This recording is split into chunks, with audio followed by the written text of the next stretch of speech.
Hola a todos, el día de hoy les vamos a hablar sobre la economía internacional de Irlanda. Su economía en sí puede ser considerada como multinacionalizada. Gracias al informe de la Unidad de Inteligencia de Economics, esta destaca que el sector internacional sobrepasa la mitad del PIB del país y su volatilidad es la causa de la gran parte de los vaivenes económicos recientes. Esto llevó a la creación de un fondo especial para amortiguar los ingresos fiscales y financiar los proyectos de largo plazo.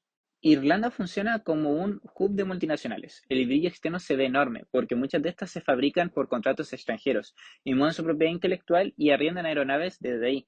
Eso empuja exportaciones y servicios y explica saltos puntuales como el one-off de IP en 2024, pero también hace que mucha gente salga del país. Por eso, si queremos hablar de economía puertas adentro, no basta con mirar la cuenta corriente, hay que usar métricas que desinflen el efecto de las multinacionales, como por ejemplo el GNI o el MDD. Con eso podemos decir que a gran potencia externa, alta volatilidad. Por ello deberían mantener el control fiscal cuando la recaudación por multinacionales afloje y amarrar más encadenación a locales para que ese impulso global se traduzca en empleo e ingresos para el país. Irlanda logró un superávit comercial impresionante, con un valor de 90.106 millones en el año 2024, lo que representa un 16% de su PIB. Además, la balanza de la cuenta corriente alcanzó el mismo año 17,2% del PIB. Este éxito se debe a la alta concentración de exportaciones en sectores de alto valor, como los medicamentos y productos farmacéuticos, que representan casi un 44,5% de las importaciones y servicios codificados.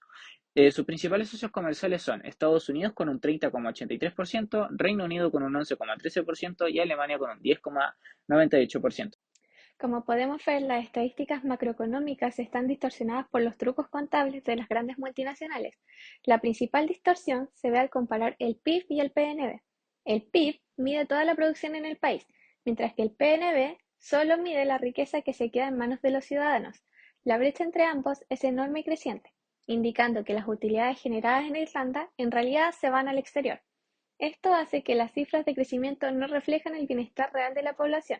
Además que existe un problema de concentración. Dependemos de pocos sectores como lo son el pharma y el tech y de pocos mercados. Si alguno de estos se enfría, cae el total. Ahora miren las barras. A la izquierda las ventas externas se concentran en farmacéuticos con apoyo de electrónica. A la derecha aparece el combustible de esa máquina. Químicos orgánicos, equipamiento científico, maquinaria específica, además de energía y transporte. No solo fierro, también entra el software del negocio. Patentes e I+D comprados como servicios que luego queda incorporado en lo que exportas. Traducción. Una parte relevante del valor que vendemos es extranjero, porque dependemos de la cadena global. Por eso, para estimar el tamaño real de la economía local, es mejor usar indicadores ajustados como el ingreso nacional bruto o la demanda doméstica modificada y separar el efecto de las multinacionales, ya que muchas veces esas cifras no reflejan lo que realmente se queda dentro del país. En esta diapositiva vamos a ver que Irlanda no solo depende de lo que importa en productos físicos como maquinaria o químicos, sino también de lo que llamamos importaciones invisibles. Estamos hablando de cosas como propiedad intelectual, patentes, licencias e investigación y desarrollo.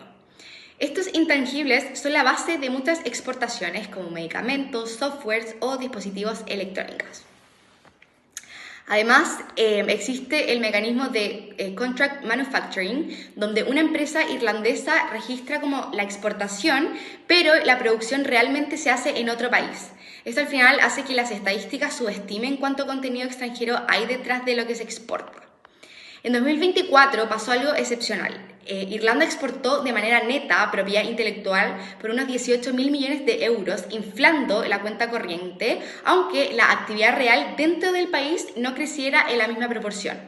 Por esto, para entender el verdadero tamaño de la economía doméstica, no basta solo con mirar el PIB, sino que indicadores ajustados, como por ejemplo el GNI, que corrige estas distorsiones. En la política fiscal de Irlanda, el gran tema es la dependencia de los impuestos corporativos, que pagan unas pocas multinacionales. Este dinero representa ingresos enormes, pero también muy inestables porque dependen de las decisiones de las empresas de manera global. Bueno, para no marearse con esos ingresos extraordinarios llamados windfalls, Irlanda ha diseñado varios anclajes fiscales, como por ejemplo el primero es mantener la deuda neta bajo el 40% del GNI, el cual es un indicador que refleja mejor la economía interna que el PIB. El segundo son techos de gastos plurianuales que permiten planificar con estabilidad Y el tercero son dos tipos de fondos. El primero es el Future Ireland Fund, pensado como una alcancía soberana, y también la infraestructura, clima y naturaleza, destinada a proyectos de vivienda, transporte y transición verde.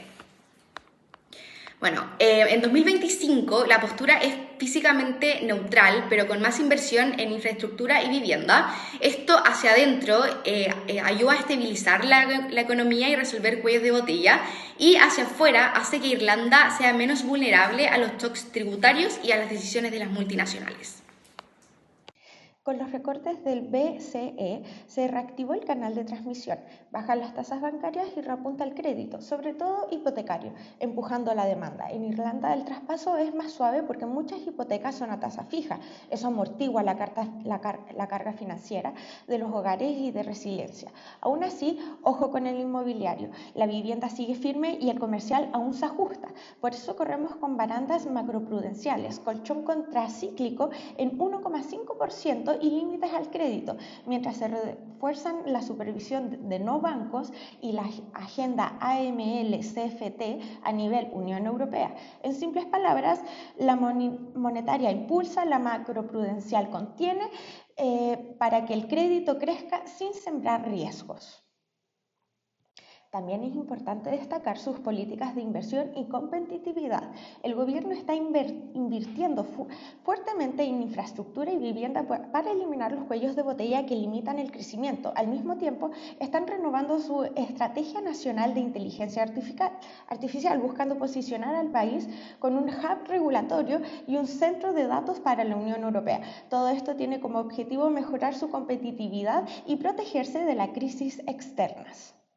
El impacto de Irlanda en la economía global es significativo. Con su modelo, el país actúa como una verdadera economía plataforma. Su liderazgo en las regulaciones de fondos de inversión y mercados no bancarios en Dublín es clave para la estabilidad financiera en Europa y a nivel global. Sin embargo, también son vulnerables. En el artículo 4 del FMI advierte explícitamente que restricciones comerciales o aranceles en economías grandes como Estados Unidos y China podrían recortar su acceso a insumos críticos, lo cual representa un gran riesgo.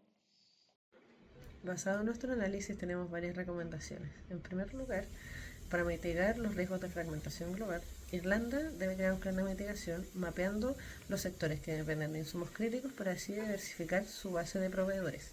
En segundo lugar, se deben fortalecer los vínculos entre multinacionales y empresas locales para que el crecimiento se traduzca en un mayor beneficio para toda la economía interna. Y finalmente, su experiencia en la regulación financiera, especialmente en los fondos de inversión, debería ser un estándar para toda Europa, ayudando a reducir los riesgos de contagio en el sistema financiero global. En resumen, la economía de Irlanda es un modelo de éxito en el comercio global, impulsado por exportaciones de alta tecnología y servicios. Sin embargo, su dependencia en un número limitado de sectores y la influencia de las multinacionales en sus estadísticas presentan riesgos significativos. La clave para su futuro será fortalecer sus capacidades internas y diversificar su modelo para asegurar que el crecimiento externo se traduzca en un beneficio real para sus ciudadanos. Con esto abrimos el espacio para sus preguntas. Y esta es nuestra bibliografía.